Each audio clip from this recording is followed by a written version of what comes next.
Welcome to Forgotten World Stories, where history isn't just studied, it's felt. Here, we uncover the true accounts that shaped our world, raw, compelling, and often stranger than fiction. From forgotten heroes to the dark chapters of human resilience, every episode brings you immersive storytelling rooted in verified facts.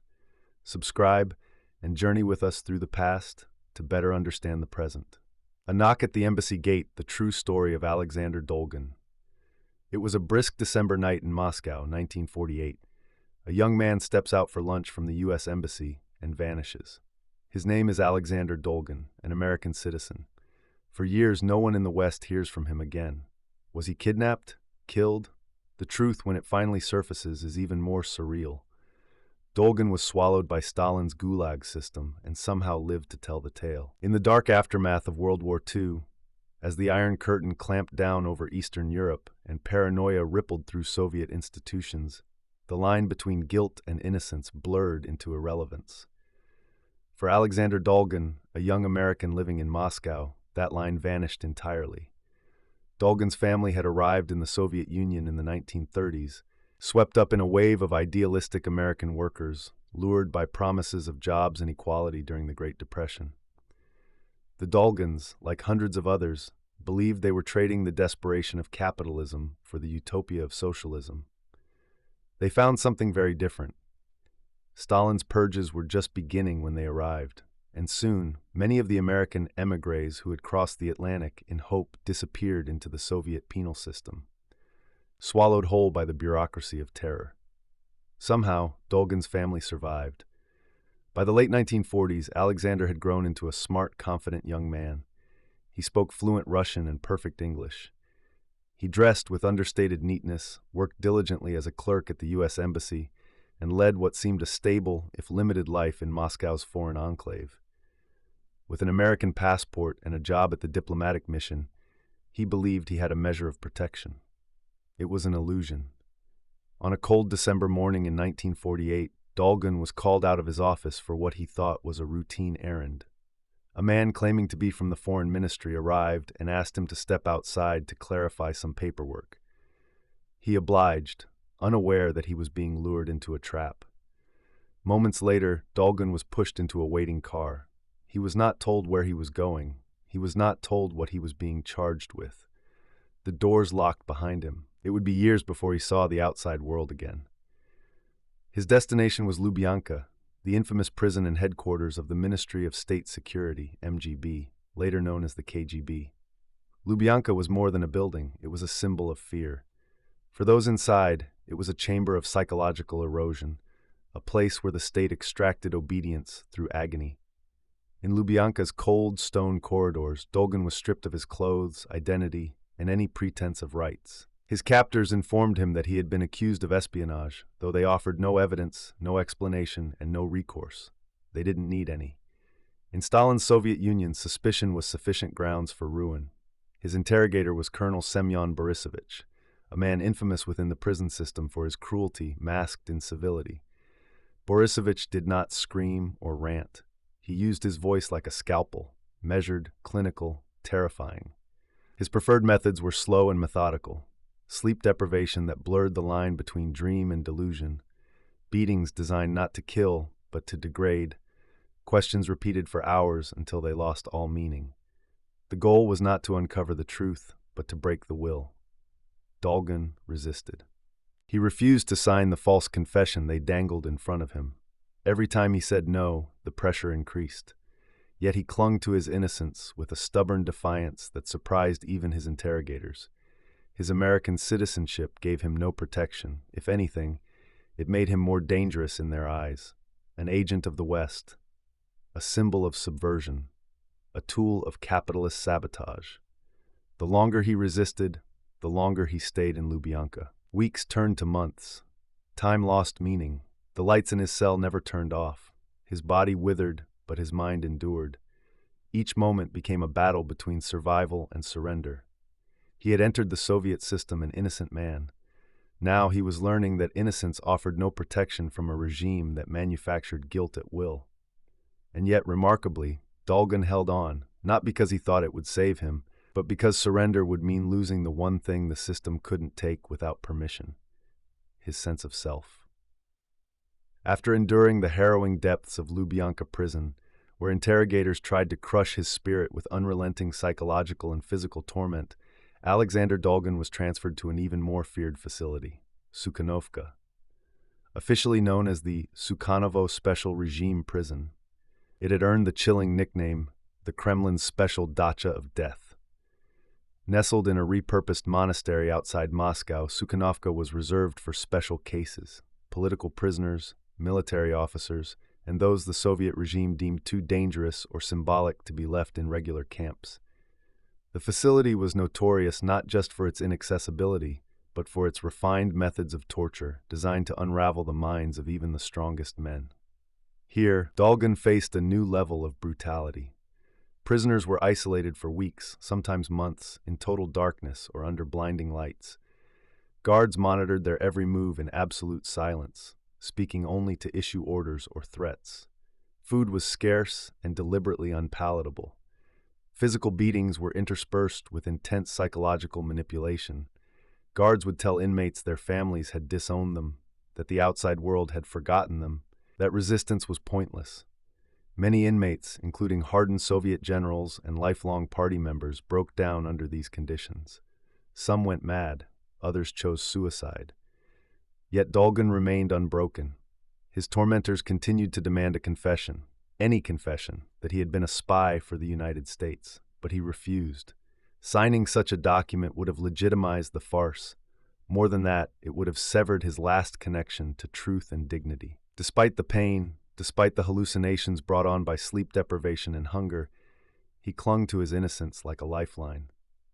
This quiet act of rebellion infuriated his captors, but it also helped keep him psychologically intact. Eventually, realizing they could not force a confession, the Soviet authorities labeled him a political prisoner and processed him through the bureaucratic machinery of the gulag system. No formal trial, no legal defense, no opportunity to protest his innocence. A simple verdict, rubber-stamped by a faceless panel: 10 years in a labor camp for crimes against the state. Just like that, Alexander Dolgun became another nameless entry in the vast ledger of Soviet repression. In 1949, Dolgun was shipped off to a camp in Kazakhstan, his first stop in a journey that would lead him deeper into the Soviet Union's vast penal archipelago. The journey alone was a test of endurance. Crammed into overcrowded cattle cars with little food, no sanitation, and freezing temperatures, prisoners died before reaching their destinations. Those who survived arrived emaciated, diseased, and broken. Kazakhstan was only the beginning. Dolgun was eventually sent to the Kolyma region in the Russian Far East, one of the most infamous and lethal outposts in the entire Gulag network. Known for its brutal winters, remote isolation, and back-breaking gold mining operations, Kolyma was often referred to by prisoners as the land beyond the Arctic Circle where death owns the horizon. There, in sub-zero temperatures, Dolgun and his fellow inmates were forced to dig, haul, and build without proper tools, clothing, or nutrition. Men collapsed from exhaustion and never stood up again. Frostbite was common, entire limbs turned black and had to be amputated. Dysentery swept through the barracks like wildfire. The guards, immune from punishment and trained to see prisoners as enemies of the state, inflicted random violence to assert control. Yet even here, Dolgun refused to become a number. He clung fiercely to his identity, not just as an American, but as a human being. He realized that survival depended not only on physical resilience, but on preserving a sense of self. He practiced personal hygiene when possible, even fashioning a toothbrush from scraps. He helped other prisoners, refusing to succumb to the predatory hierarchy that the camp tried to enforce. And most critically, he remembered who he was before the arrest: an embassy worker, a brother, a citizen of a nation that still believed in the rule of law. His American citizenship, ironically, was both his shield and his curse. On the one hand, it gave him a psychological edge, a reminder that he came from a country where people did not disappear for dissenting thoughts. On the other hand, it marked him for especially harsh treatment. Soviet authorities believed foreign nationals posed unique threats. Inmates, too, sometimes turned on him, envious or suspicious. but Dolgun bore it all with quiet determination. He had entered the gulag as a victim of mistaken identity, or perhaps no identity at all. But as the years passed, he forged a new identity for himself, a man who could not be crushed, even by the most dehumanizing system in the modern world. By the mid-1950s, the Soviet Union stood at a crossroads. Joseph Stalin, the architect of the gulag system and master of state terror, had died in 1953. In the power vacuum that followed, the new Soviet leadership under Nikita Khrushchev initiated a cautious political thaw. While the upper echelons of the Kremlin remained authoritarian, there was growing recognition that the purges and mass incarcerations of the Stalin era had gone too far, even by Soviet standards. Secret committees quietly began reviewing the cases of tens of thousands of political prisoners. Among those cases, buried in the chaos of gulag files and forgotten paperwork, was the name Alexander Dolgun. Dolgun had already endured more than 8 years in the vast machinery of repression, 8 years of interrogations, torture, starvation, disease, and backbreaking labor in camps like Kolyma, where life expectancy was often measured in months. Yet he had survived. More remarkably, he had retained not just his sanity, but a fragile sense of hope.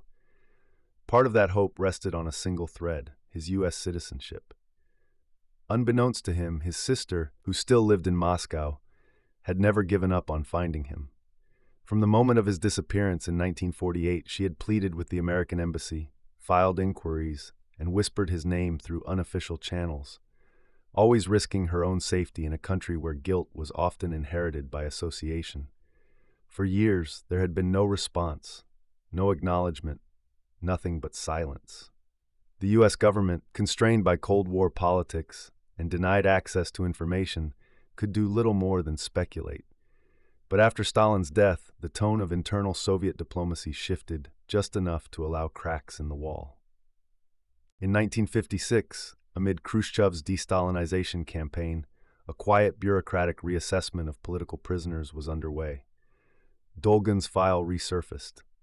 Somewhere in the Ministry of Internal Affairs, an official finally acknowledged what had been ignored for years. Dolgun was a U.S. citizen who had never been formally charged with any crime. There was no confession, no conviction, just an assumption of guilt and a sentence imposed without trial.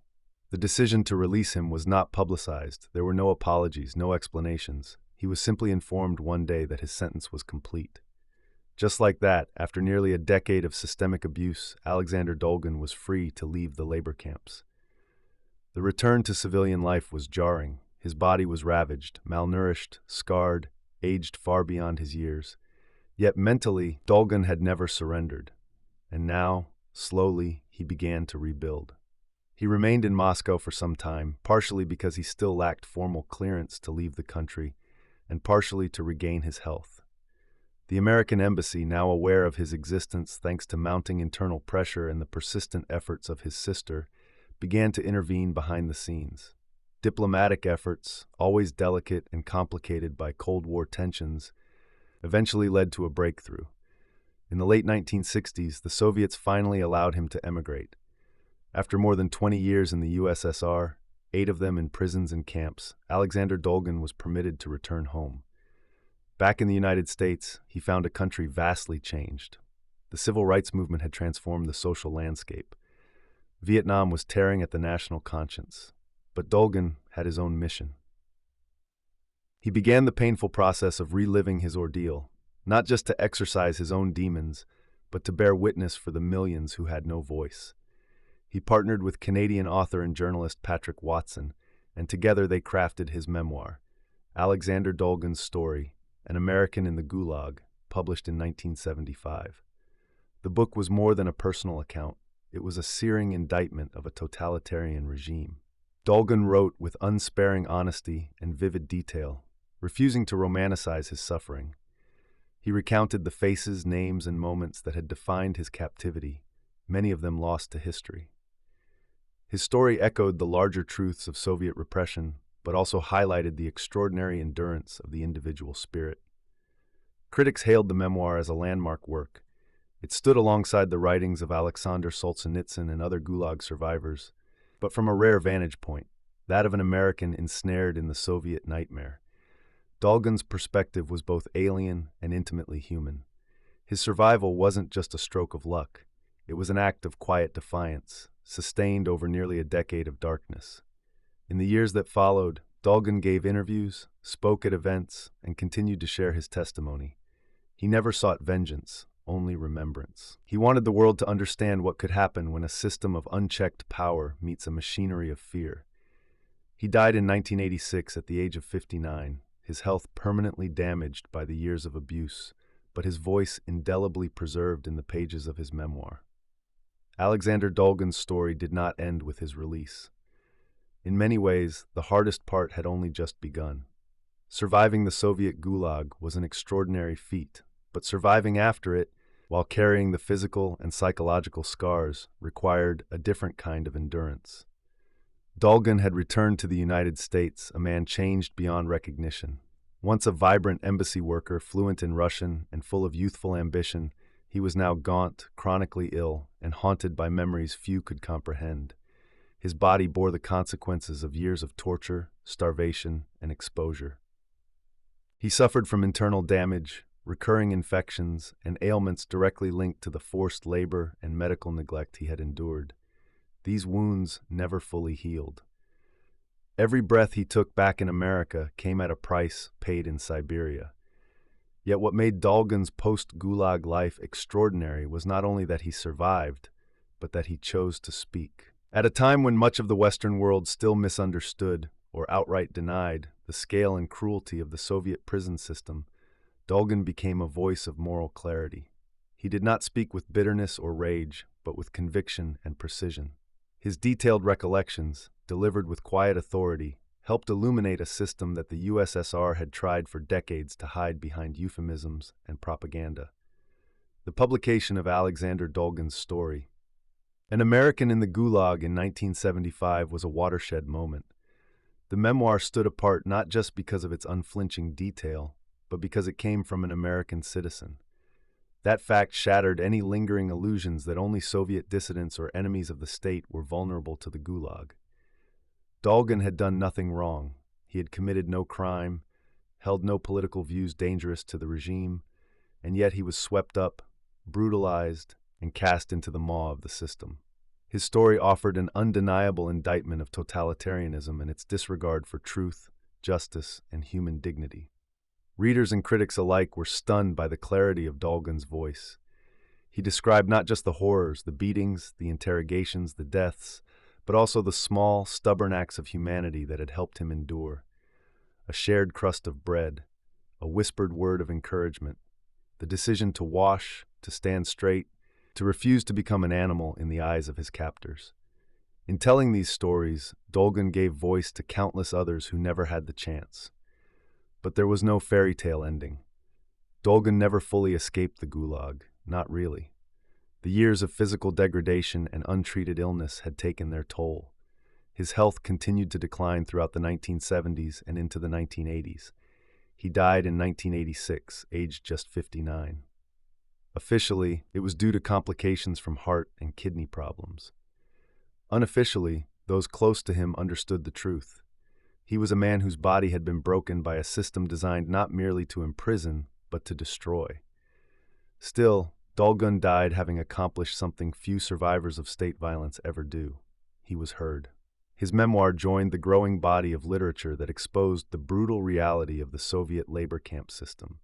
Alongside the works of Alexander Solzhenitsyn, Evgenia Ginsburg, and Varlam Shalamov, Dolgun's account formed part of the moral reckoning that gradually forced the West to confront the crimes of Stalinism. His legacy is not one of victimhood, but of resistance, of a quiet, unyielding commitment to truth in the face of overwhelming cruelty. Dolgun's story reminds us that identity and moral clarity are not defined by our circumstances, but by how we respond to them. Even when stripped of everything, he had chosen not to lie, not to yield, and not to forget who he was. And that, perhaps, is the most enduring truth he left behind. That dignity, once chosen, cannot be taken by force. How many lives, brilliant, ordinary, filled with promise, vanished into the void of ideological fear, their stories never told, their names lost to history. The Soviet Gulag system consumed millions, reducing human beings to numbers, erasing identities, and extinguishing futures. Alexander Dolgun's survival was not a matter of luck. It was a testament to the power of personal resolve. Stripped of his freedom, tortured, and forced into slave labor, he could have surrendered to despair. But he chose instead to resist the erasure of his selfhood.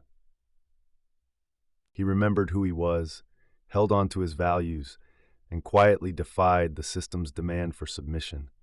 In doing so, he reclaimed a part of what the gulag was designed to crush: human dignity. Dolgun's story forces us to ask uncomfortable questions, not just about the past, but about how quickly rights can be stolen and how easily a state can turn its machinery against the innocent.